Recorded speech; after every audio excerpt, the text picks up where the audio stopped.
Hello, welcome to law excellence. ఇవాల్టి వీడియోలో మనం ఈనాడు, సాక్షి మరియు నమస్తే తెలంగాణ పేపర్లలోని ఇంపార్టెంట్ కరెంట్ అఫైర్స్ గురించి డిస్కస్ చేసుకుందాం. ఇవాల్టి మన ఫస్ట్ ఆర్టికల్ వచ్చేసి రీసెంట్గా ఏవైతే భారీ వర్షాలు వరదలు అనేవి రావటం జరిగిందో దీంతో కడప జిల్లాలో ఉన్నటువంటి చెయ్యేరు మీద ఏదైతే అన్నమయ్య ప్రాజెక్ట్ ఉందో ఆ అన్నమయ్య ప్రాజెక్టుకి సంబంధించిన మట్టి కట్ట అనేది కొట్టుకుపోయింది. ఫలితంగా కొన్ని గ్రామాలు కూడా కొట్టుకుపోయాయి. పొలాల్లో ఇసుక మేట అనేటటువంటిది వేసింది. అలాగే ఈ చెయ్యేరు విలయం అనేది చాలా గ్రామాల యొక్క ప్రజల్ని కోలుకోలేనటువంటి దెబ్బతీసింది. మనం చూస్తే దీంతో పాటు పాలకుల నిర్లక్ష్యం కూడా ఈ అన్నమయ్య ప్రాజెక్టు కొట్టుకుపోవటానికి కారణమైంది. ఎప్పుడో అకస్మాత్తుగా వచ్చే వరదల్ని ఒడిసి పట్టుకొని కొంత నీటిని నిల్వ చేయటానికి అక్కడక్కడ చిన్న ప్రాజెక్టులు కడితే అవి సరిపోవు. మనం చూస్తే యోగి వేమన, అలాగే Pennahobilam balancing reservoir, Veligodu, Pothuleru Veerabrahmam reservoir, ఇలా ఒక్కొక్క దానికి ఒక్కొక్క చరిత్ర అనేది ఉంది. మనం చూస్తే ప్రజాప్రతినిధులు, గుత్తేదారులు, ఇంజనీర్లు వీళ్ళంతా కుమ్మక్కయ్యి ఆడుతున్నటువంటి ఆటకి ఈ ప్రాజెక్టులన్నీ సజీవ సాక్ష్యాలుగా చెప్పచ్చు. అంటే కొన్ని ప్రాజెక్టుల నిర్మాణానికి చేసినంత ఖర్చుని అవి వినియోగంలోకి రాకముందే మరొకసారి మరమ్మతులకు తీసుకొచ్చినటువంటి పరిస్థితి అనేది నెలకొంది. ఎక్కడైనా ఇంజనీర్లు కనుక అడ్డు చెప్తే ఇంకంతే సంగతులు. అయితే ఇవన్నీ ఒక ఎత్తైతే నిర్వహణకు అవసరమైనటువంటి కనీస నిధులు కూడా సకాలంలో విడుదల కానటువంటి పరిస్థితి అనేది నెలకొంది. మనం చూస్తే 2020 నవంబర్లో వచ్చినటువంటి భారీ వరదకి అన్నమయ్య ప్రాజెక్ట్ గేట్ అనేది దెబ్బతింటే ఇప్పుడు 2021 నవంబర్లో వచ్చినటువంటి వరదకి ఆ వరద వచ్చేంత వరకు కూడా ఆ గేటు మరమ్మతులు అనేవి లేవు. ప్రాజెక్టు నిర్వహణలో కూడా ఏళ్లుగా ఇదే పరిస్థితి అనేది కొనసాగుతోంది. అయితే రీసెంట్గా 2021 నవంబర్లో వచ్చినటువంటి వరద వల్ల అక్కడ ప్రాజెక్టు గేట్ ఎలాగన్నాయా అక్కడ ఉన్నటువంటి మట్టి కట్ట అనేది కొట్టుకుపోయింది. దాంతో అక్కడ వేల సంఖ్యలో క్యూసెక్కులకు పైగా వరద అనేది వచ్చింది. దాంతో ఆ మట్టి కట్ట కొట్టుకుపోవటం వల్ల ఆ నీరంతా చుట్టుపక్కల ఉన్నటువంటి గ్రామాలకు వెళ్ళిపోయి గ్రామాలు సైతం కొట్టుకుపోయాయి. అయితే మనం చూస్తే చాలా ప్రాజెక్టుల్లో నిర్వహణకి అవసరమైనటువంటి కనీస నిధులు అనేవి విడుదల కావట్లేదు.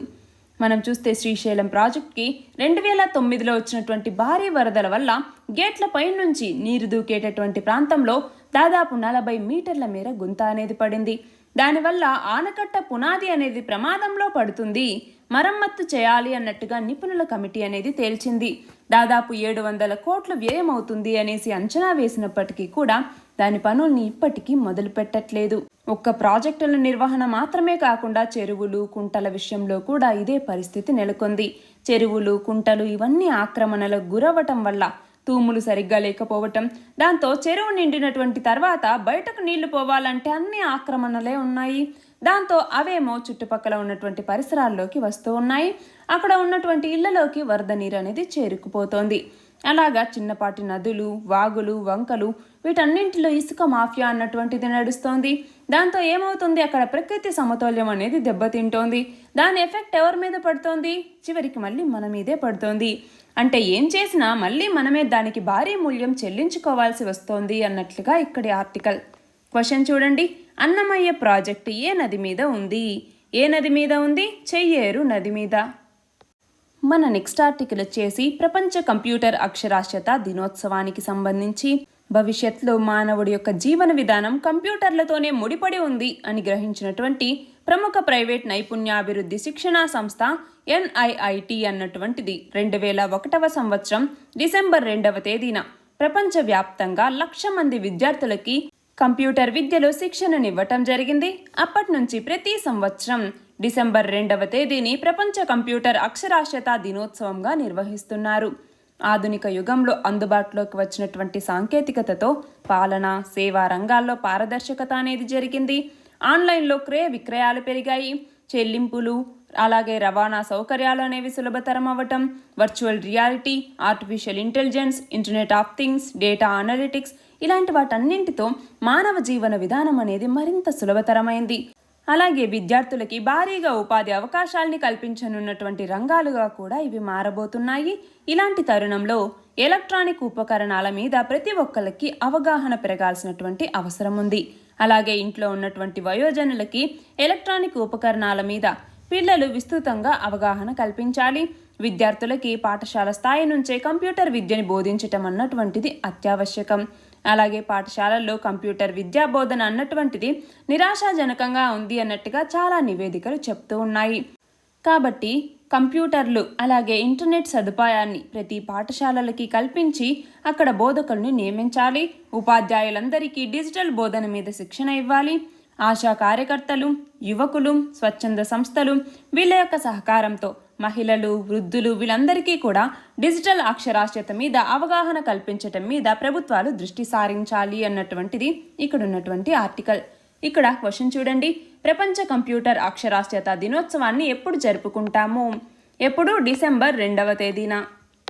మన నెక్స్ట్ ఆర్టికల్ వచ్చేసి కుల వివక్ష గురించి. దాన్ని కుల వివక్షని పక్కన పెట్టాలి అంటే ఆధిపత్య కులాలు తమ యొక్క ధోరణి పరిశీలించుకోవాలి. అలాగే అణచివేతకి గురయ్యేటటువంటి వాళ్ళు ప్రశ్నించటం వాళ్ళ యొక్క అస్త్రంగా మలుచుకోవాలి. అలా ప్రశ్న రూపం ఏదైతే వస్తుందో అప్పుడే వివక్ష అనేది తగ్గుతుంది అన్నట్లుగా. దీనికి ఎగ్జాంపుల్గా ఇక్కడ జై భీమ్ మూవీని తీసుకొచ్చారనమాట. మనం చూస్తే అటు విమర్శకుల్ని ఇటు ప్రేక్షకుల్ని కూడా స్పందింపజేసినటువంటి సినిమా ఇది. అయితే మనం చూస్తే మనం తమిళనాడులో ఉన్నటువంటి కీరపాక్కం అనేటటువంటి ఒక గ్రామం. ఇది చెంగల్పట్టు జిల్లాలో ఉన్నటువంటి ఒక పల్లెటూరు అనమాట. అయితే ఆ ఊరికి దగ్గర ఒక గుడిసెల సముదాయం అనేది ఉంటుంది. అయితే ఆ గుడిసెల మీద పాలిథిన్ కవర్లు, ప్లాస్టిక్ పేపర్లు ఇవి కప్పి ఉంటాయి. అంటే వాళ్ళలో ఎంత దారిద్ర్యం అనేది ఉంది అన్నట్టుగా మనం తెలుసుకోవచ్చు. అయితే అక్కడ నాగమ్మ అనేటటువంటి ఒక 55 ఏళ్ల మహిళ ఉంటుంది. ఆ గూడెం ఊరిలో అనేది భాగంగా లేదు. అక్కడికి వెళ్ళటానికి రోడ్డు అనేది లేదు. అంటే ఎలాంటి దారి తెన్ను లేనటువంటి ఒక జీవితంలో బతుకుతూ ఉంటుంది ఆమె. అయితే ఒకరోజు కొంతమంది వచ్చి ఏడుపులు ఇలాగ ఒక మనిషిని మోసుకొచ్చారనమాట. ఆ వ్యక్తికి ఏమవుతుంది? ఆ వ్యక్తి పాము కాటుకు గురవుతారనమాట. అయితే ఆమెకి ఈ విషయం అనేది అర్థమైంది. మోసుకొచ్చినటువంటి వ్యక్తికి అక్కడ దగ్గరగా ఉన్నటువంటి పొదల్లోకెళ్ళి ఆకుల్ని తీసుకొచ్చి తమ దగ్గర ఉన్నటువంటి వేళ్ళు, బెరళ్ళు, ఆకులు వీటన్నింటినీ కలిపి నూరి ఆ పసరుని పాము కాటు వేసిన చోట పిండి ఆ నూరినటువంటి ముద్దని గాయం మీద కట్టింది. అలా 2-3 సార్లు చేసిన తర్వాత ఆ వ్యక్తి కళ్ళు తెరిచారు. అయితే ఈ వైద్యం చేసినటువంటిది తమిళనాడులో ఉన్నటువంటి ఇరుల ఆదివాసీ తెగకి చెందినటువంటి ఒక మహిళ. మనం చూస్తే తమిళనాడులో ఉన్నటువంటి ప్రాచీన ఆదివాసీ తెగల్లో ఇరుల తెగ కూడా ఒకటి. దాన్నే జై భీమ్లో కూడా ఈ సినిమాలో కూడా చూపించటం జరిగింది. అయితే ఈ సినిమా తమిళనాడులో ఉన్నటువంటి ఒక వర్గాన్ని మాత్రం ఆగ్రహానికి గురి చేసింది. అది ఎవరు? వన్నియర్లు. వన్నియర్ కుల సంఘం పెద్దలు. ఆ కుల సంఘానికి మరొక పేరే పిఎంకే అంటాము. అంటే పొట్టాలి మక్కల్ కచ్చి అనేసి.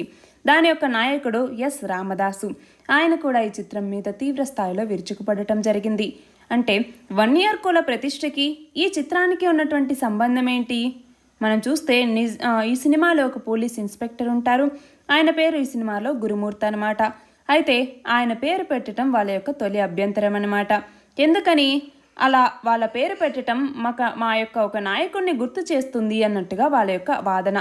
అయితే ఇంకొక నాయకుడి పేరు గురు. ఆ ఇన్స్పెక్టర్ చాలా క్రూరంగా ప్రవర్తిస్తాడు. అందువల్ల మా నాయకుడి జ్ఞాపకాలు వస్తాయి అన్నట్టుగా ఆ సంఘం ఆరోపిస్తోంది.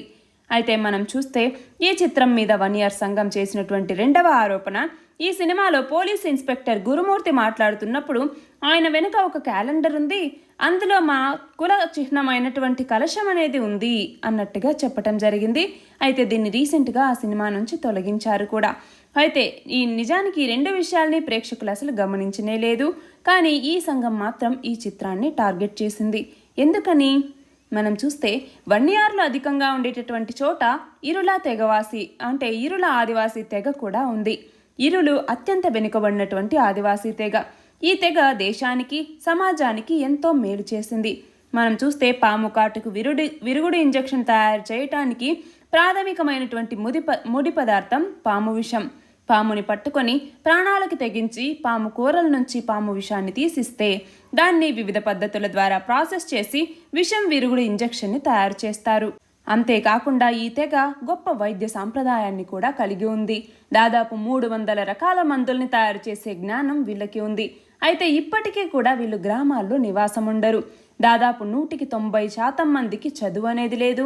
సరైనటువంటి జీతాలు లేనటువంటి పద్ధతుల్లో ఇటుక బట్టీల్లో, రైస్ మిల్లుల్లో వీళ్ళు పనిచేస్తూ ఉన్నారు.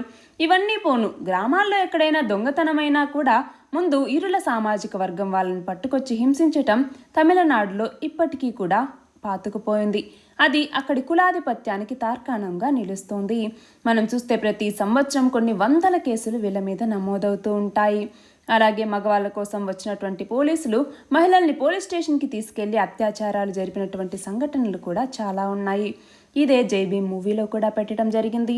ఇరుల ఆదివాసీ హక్కుల సంఘాలు ఈ విషయాన్ని ఎన్నోసార్లు ప్రభుత్వం దృష్టికి తీసుకెళ్లినా కూడా ఒకవైపు పోలీసులు, రెండో వైపు పల్లెల్లోనూ ఉన్నటువంటి ఆధిపత్య కులాలు ఇరుల తెగ ప్రజల్ని పెడుతున్నటువంటి హింస చెప్పండి కాదు అన్నట్టుగా ఇక్కడ చెప్తూ ఉన్నారు. కాబట్టి నిజానికి తమిళనాడులో పంటల్ని దెబ్బతీస్తున్నటువంటి ఎలుకల్ని, గ్రామాల్లో ప్రజల ప్రాణాలకి హానికరంగా మారినటువంటి పాముల్ని పట్టుకొని తరతరాలుగా రైతులకు మిత్రులుగా ఉన్నటువంటి ఈ ఇరుల తెగ మీద జరుగుతున్నటువంటి దాడులు, దౌర్జన్యాలు, హత్యలు, అత్యాచారాలు ఇవి వెలుగులోకి రావాల్సినటువంటి అవసరం అనేది ఉంది. అలాగే కుల వివక్ష ఏదైతే ఉందో దాన్ని సమూలంగా రూపుమాపాల్సినటువంటి అవసరం అనేది ఉంది అన్నట్లుగా ఈ ఆర్టికల్. ఇక్కడ క్వశ్చన్ చూడండి. ఇరుల ఆదివాసీ తెగ ఏ ఏ రాష్ట్రాల్లో విస్తరించి ఉన్నారు? ఏ ఏ రాష్ట్రాల్లో? కేరళ, తమిళనాడు, కర్ణాటక ఈ 3 రాష్ట్రాల్లో కూడా ఇరుల ఆదివాసీ తెగలు ఉన్నారు. అయితే ముఖ్యంగా తమిళనాడులో ఈ ఇరుల ఆదివాసీ తెగ అన్నటువంటిది ఎక్కువ మంది ఉన్నారన్నమాట. మన నెక్స్ట్ ఆర్టికల్ వచ్చేసి ఖనిజాధారిత పరిశ్రమలకి సంబంధించి. తెలంగాణలో ఖనిజాధారిత పరిశ్రమల్ని పెద్ద ఎత్తున ప్రోత్సహించాలి అన్నట్టుగా తెలంగాణ రాష్ట్ర ప్రభుత్వం నిర్ణయించింది. దీనికోసం జిల్లాల వారీగా వనరుల మీద ఒక నివేదికను రూపొందించడం జరిగింది. అలాగే పరిశ్రమల స్థాపనకి ముందుకొచ్చేటటువంటి వాళ్ళని కూడా దీని ద్వారా ప్రోత్సహించబోతోంది. దీనివల్ల రాష్ట్రానికి భారీగా పెట్టుబడులు రావడంతో పాటుగా ప్రజలకి ఉపాధి కూడా లభిస్తుంది అన్నట్టుగా అంచనా వేస్తోంది. మనం చూస్తే మన దేశంలో భారీగా బొగ్గు ఉత్పత్తి చేస్తున్నటువంటి రాష్ట్రాల్లో తెలంగాణ కూడా ఒకటి. దీంతో పాటుగా మన దేశంలో ఉన్నటువంటి అల్యూమినియం సిలికేట్, దీన్నే క్యానైట్ అని కూడా అంటాము. ఈ క్యానైట్లో మనం చూస్తే 47% తెలంగాణలో లభిస్తోంది. 29% కోరండం, 10% సున్నపు రాయి అన్నటువంటిది కూడా తెలంగాణలో లభిస్తుంది. ఇవి కాకుండా బెరైటీస్, క్వాడ్స్, లేటరైట్ ఇలాంటివన్నీ కూడా తెలంగాణ రాష్ట్రంలో విరివిగా వస్తూ ఉన్నాయి. ఇది మాత్రమే కాకుండా మరొక 95 ఖనిజాలు కూడా తెలంగాణలో లభిస్తూ ఉన్నాయి. అయితే అంతర్జాతీయంగా పేరుగాంచినటువంటి నలుపు, గులాబీ, నీలం అలాగే రంగురంగుల రకాల గ్రానైట్లు కూడా ఇక్కడ లభిస్తున్నాయి. అలా ఇక్కడ ఏ ఏ జిల్లాల్లో ఏ ఏ ఖనిజాలు లభిస్తూ ఉన్నాయి, ఏ ఏ పరిశ్రమలకి తెలంగాణ అనుకూలంగా ఉంది అన్నటువంటిది ఇక్కడ ఇవ్వటం జరిగింది. ఇక్కడ క్వశ్చన్ చూడండి. మైనింగ్ సెక్టార్కి ఎదురవుతున్న సవాళ్ళ గురించి తెలపండి. ఏమేం సవాళ్ళు ఎదురవుతున్నాయి? ఒకటి వచ్చేసి డిస్ప్లేస్మెంట్ అలాగే రీహాబిలిటేషన్ ఇష్యూస్ అన్నటువంటివి చాలా ఎదురవుతూ ఉన్నాయి. మనం చూస్తే మేఘాలయలో ఉన్నటువంటి సాన్ కోల్ మైన్, ఇక్కడ జైంతియా హిల్స్లో ఉన్నటువంటి అది కావచ్చు, అలాగే ధన్బాద్ దగ్గర ఉన్నటువంటి చాస్నలా కావచ్చు, వీటన్నింటిలో కూడా ఇలాగా సేఫ్టీ ప్రోటోకాల్స్, సేఫ్టీ గేర్ అన్నటువంటిది సరిగ్గా లేకపోవటం వల్ల అక్కడ ఉన్నటువంటి మైనర్స్కి రిస్క్ అనేది ఎదురవుతోంది. అంతేకాకుండా కొన్ని చోట్ల హ్యూమన్ రైట్స్ వైలేషన్ అనేది జరుగుతోంది. అలాగే ర్యాట్ హోల్ మైనింగ్ అనేసి అంటాము. మనం చూస్తే హ్యూమన్ రైట్స్ వైలేషన్ అన్నటువంటిది జరుగుతోంది. ఇది ఒక సవాల్గా మనం చెప్పచ్చు. అంతేకాకుండా ర్యాట్ హోల్ మైనింగ్ అంటే ఏంటి? జస్ట్ ఒక మనిషి పట్టేలాగా చిన్నగా ఇల్లీగల్ మైనింగ్ అనమాట. ఇది ఒక మనిషి పట్టేలాగా ఒక రంధ్రాన్ని చేసి దాంట్లో నుంచి లోపలికి వెళ్తూ మైనింగ్ చేపట్టడం. ఒకవేళ దాంట్లో వర్షం వచ్చి వాటర్ వచ్చేసినా లేదంటే అది సడన్గా కూలినా కూడా అక్కడ ఉన్నటువంటి మనిషికి ప్రాణాంతకం అవుతుంది. ఇది మనం చూస్తే మేఘాలయలో ఉన్నటువంటి సాన్ కోల్ మైన్ ఇన్సిడెంట్ ఇలాంటిదే అనమాట. మేఘాలయలో ఆ కోల్ సీమ్ అన్నటువంటిది ఎక్స్ట్రీమ్గా థిన్గా ఉందన్నమాట. అంటే మిగిలిన ఏ మెథడ్స్ కూడా ఎకనామికల్గా వైబుల్గా లేవు కాబట్టి ఇలాగా ఈ ఇల్లీగల్ మైనింగ్ అయినటువంటి ర్యాట్ హోల్ మైనింగ్నే అక్కడ మనం చూస్తే వర్టికల్గా, హారిజాంటల్గా మనం చూస్తే ఓన్లీ 3 to 4 feet హై మాత్రమే ఉంటుంది. అయితే నేషనల్ గ్రీన్ ట్రిబ్యునల్ అన్నటువంటిది అన్సైంటిఫిక్, అన్సేఫ్కి సంబంధించి అన్సేఫ్ గ్రౌండ్స్లో ఏవైనా వర్క్ కనుక చేపిస్తే వర్కర్స్ చేత అది తప్పు అన్నట్టుగా 2015వ సంవత్సరంలో ఎన్జిటి అన్నటువంటిది నేషనల్ గ్రీన్ ట్రిబ్యునల్ దీనిని బ్యాన్ చేయటం జరిగింది.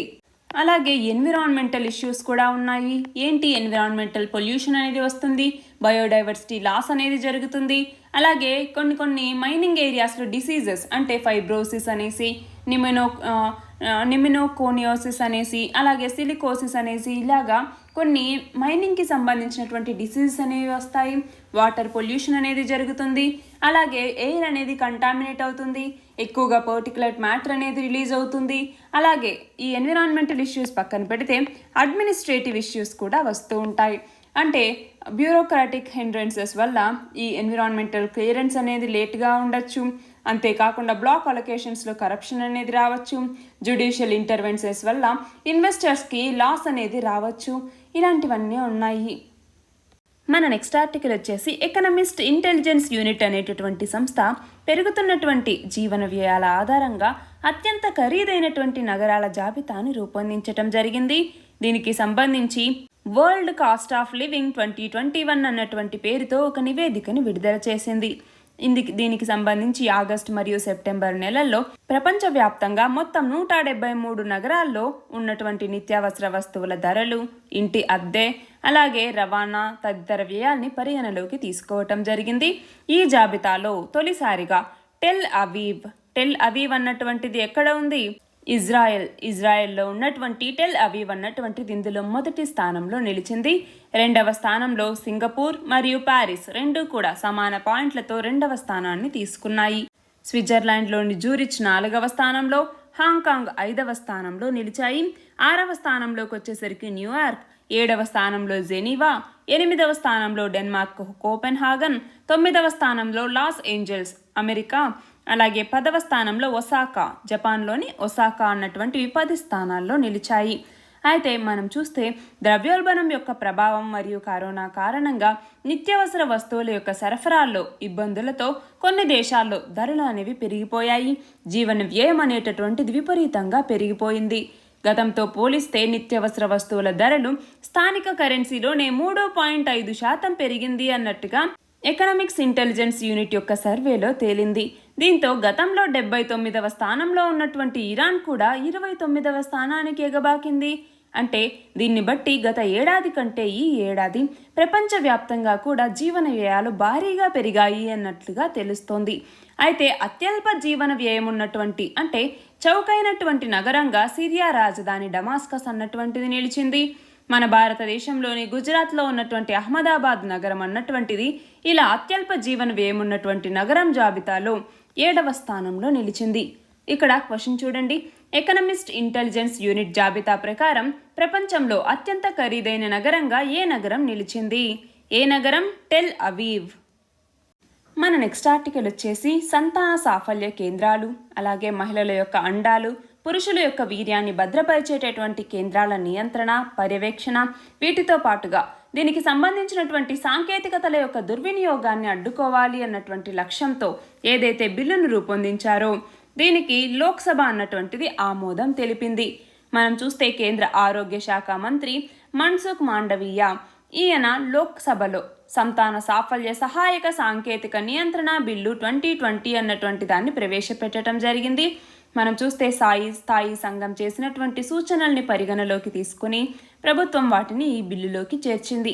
ఈ బిల్లు ప్రకారం ఏంటి? మన దేశంలో ఉన్నటువంటి సంతాన సాఫల్య కేంద్రాలు, అలాగే ఈ రంగంలో సేవలు అందించేటటువంటి వైద్య నిపుణుల యొక్క పేర్ల యొక్క నమోదు కోసం జాతీయ పట్టిక అంటే నేషనల్ రిజిస్ట్రీ అనేది ఉండాలి. అలాగే నమోదు యంత్రాంగం అంటే రిజిస్ట్రేషన్ అథారిటీని ఏర్పాటు చేయాల్సి ఉంటుంది.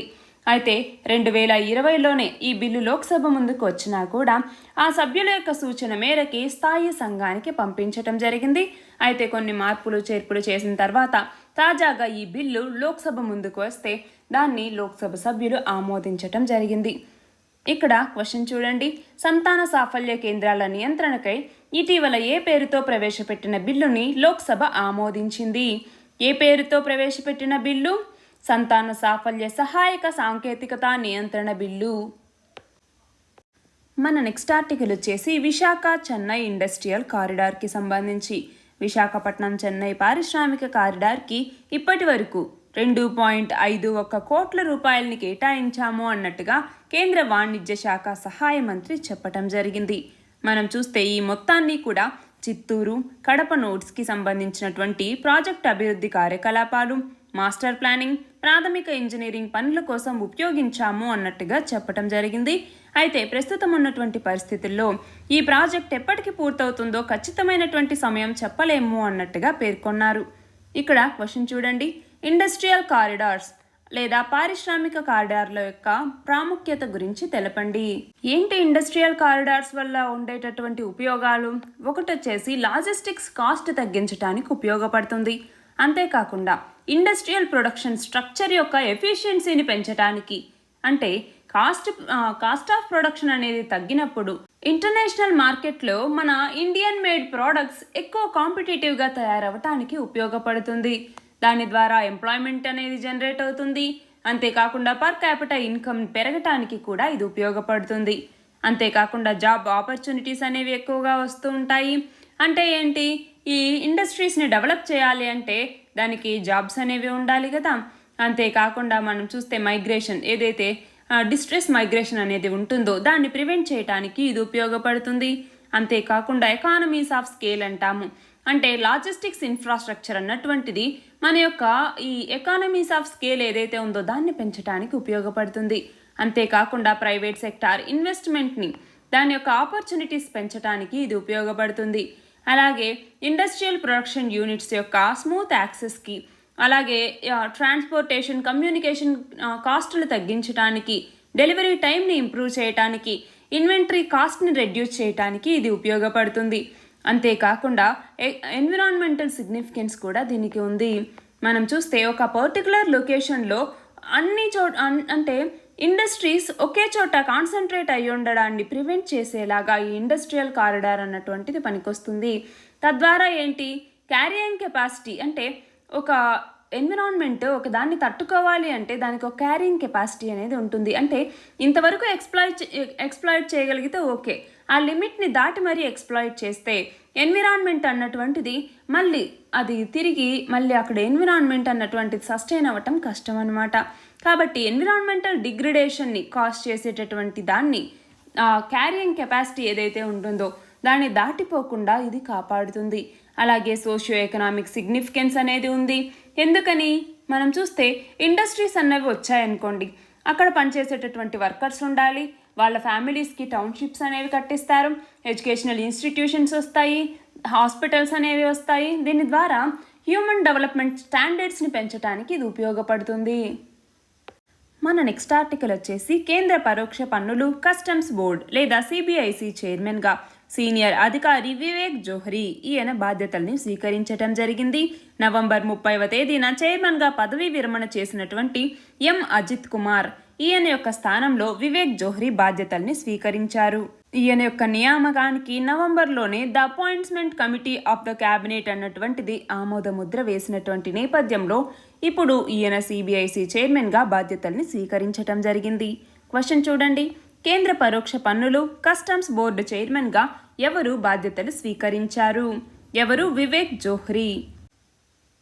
మన నెక్స్ట్ ఆర్టికల్ వచ్చేసి ఆంధ్రప్రదేశ్ రాష్ట్ర వ్యాప్తంగా కొన్ని నగరపాలక సంస్థలు అలాగే పురపాలక సంఘాల్లో వార్డు సచివాలయాల సిబ్బంది ద్వారా భవనాల యొక్క ప్లాన్ల వివరాలని సేకరిస్తూ ఉన్నారు. అయితే కొన్ని దశాబ్దాలుగా అమల్లో ఉన్నటువంటి అద్దె ఆధారిత పన్ను విధానం ఏదైతే ఉందో దాన్ని మార్చి కొత్తగా మూలధన విలువ ఆధారిత పన్ను విధానాన్ని అమల్లోకి తీసుకురావాలి అన్నట్టుగా ఏపీ ప్రభుత్వం నిర్ణయించినటువంటి సందర్భంగా ఇప్పుడు ఇంటి ప్లాన్లు కూడా తీసుకోవటం ఎందుకు అన్నట్టుగా వాళ్ళలో మనం చూస్తే ఇప్పుడు ఇంటి ప్లాన్లు ఇవన్నీ తీసుకుంటున్నారు, మళ్ళీ ఏం ట్యాక్స్లు వేస్తారో ఏంటో అన్నట్టుగా ఆలోచిస్తున్నారు అన్నట్టుగా ఈ ఆర్టికల్ అన్నమాట. అయితే చట్టాలు ఏం చెప్తున్నాయి? 1994 మార్చి 1కి ముందు నిర్మించినటువంటి భవనాలకి ప్లాన్ ఉన్నా లేకపోయినా, ఒకవేళ ప్లాన్ ఉన్నా దాన్ని అతిక్రమించినా కూడా జరిమానాలు అనేవి లేవు. అలాగే 1994 మార్చి 1 నుంచి కూడా 2007 డిసెంబర్ 14 మధ్య నిర్మించినటువంటి భవనాలకి 10%, అలాగే 2007 డిసెంబర్ 15 నుంచి 2013 ఆగస్టు 4 మధ్య నిర్మించినటువంటి భవనాలకి ఒకవేళ కనుక నిబంధనలు మీరితే 25% జరిమానాని విధించటం జరుగుతుంది. అదే 2013 ఆగస్టు తర్వాత నిర్మించినటువంటి భవనాలకి ప్లాన్ల అతిక్రమణలు 10% వరకు ఉంటే 25% జరిమానా, 10% దాటితే 50% జరిమానా, అసలు ప్లాన్ లేకపోతే 100% జరిమానాని విధిస్తారు. ఇక్కడ క్వశ్చన్ చూడండి, ఏ సంవత్సరానికి ముందు నిర్మించినటువంటి ఇళ్ళకి ప్లాన్ లేకపోయినా ప్లాన్ని అతిక్రమించిన జరిమానా లేదు.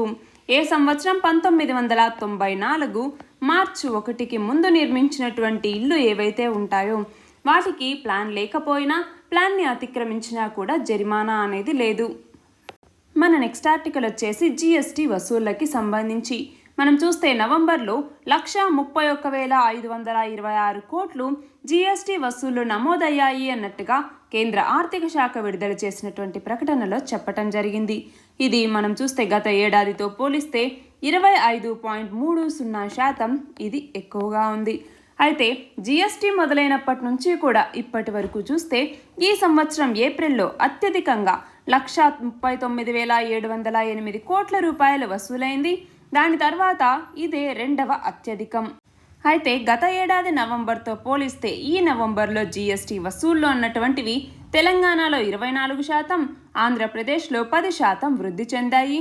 అలాగే జాతీయ స్థాయిలో అన్ని రాష్ట్రాల్లో కలిపి సగటున 20% వృద్ధి అనేది నమోదైంది. అయితే రిటర్న్లు దాఖలు చేయనటువంటి వాళ్ళకి ఈవే బిల్లుల యొక్క జారీ, అలాగే ఇన్పుట్ ట్యాక్స్ క్రెడిట్ని నిలిపివేయటంతో గత కొన్ని నెలలుగా ఈ రిటర్నులు దాఖలు చేసేటటువంటి వాళ్ళ సంఖ్య క్రమంగా పెరుగుతోంది. దాంతో వసూళ్లు కూడా పెరుగుతున్నాయి.